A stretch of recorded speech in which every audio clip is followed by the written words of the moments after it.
السلام عليكم ورحمة الله وبركاته. فيديو اليوم مختلف عن الفيديوهات اللي بنشرها بالعادة على القناة.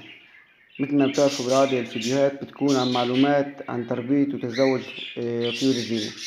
بس هذا الفيديو مختلف.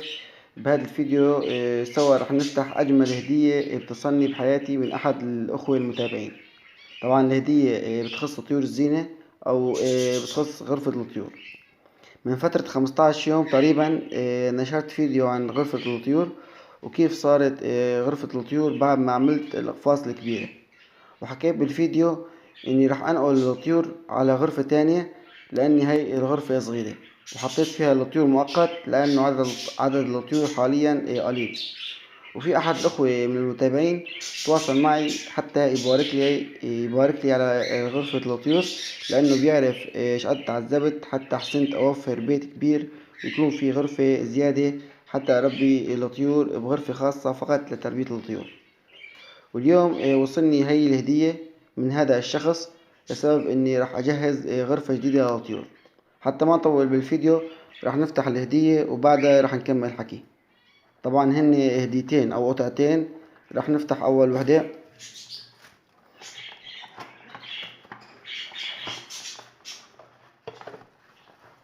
اول هدية هي عصافير للزينة، عصافير مصنوعة من الجبصين، تعلق على الحيط لتزيين الغرفة. الصراحة كتير كتير حلوة ومناسبة كتير لتزيين غرفة الطيور.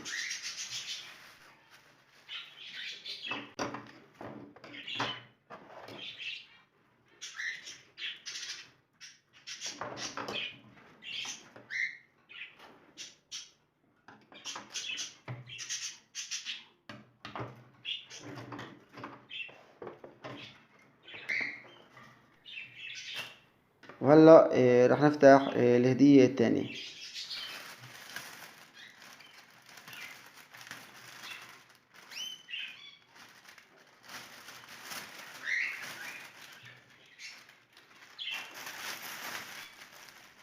الهدية الثانية كمان زينة لغرفة الطيور، وهي صقر كمان مصنوع من الجبصين، وشكله كتير كتير ممتاز ومناسب تزيين غرفة الطيور. شكرا كتير على هاي الهدية، وهي أجمل هدية بتصلني في حياتي. الصراحة أنا كنت عم ببحث على هيك أشياء لتزيين الغرفة، بس كنت عم ببحث على أشياء تكون نفس الطيور اللي بربيها، يعني بادجي أو كوكتيل أو أي نوع من أنواع طيور الزينة. بس صعب كتير إنه تلاقي من هاي الأنواع.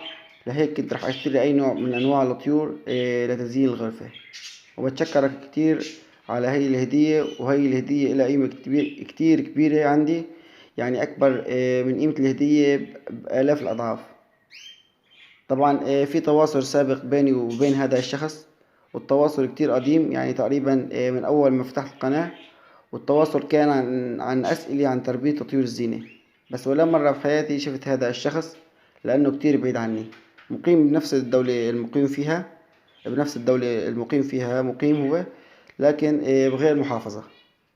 وإن شاء الله عن قريب رح أنقل الطيور على الغرفة الكبيرة.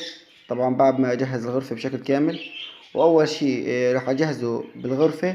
قبل ما أجهز مكان للطيور، رح أجهز مكان اللي رح أحط فيه هاي الهدية.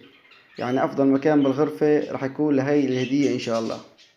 لهون نكون وصلنا لنهاية الفيديو. إذا كان عندكم أي أسئلة عن تربية طيور الزينة، اكتبوها بالتعليقات وإن شاء الله بتم الرد على جميع الأسئلة.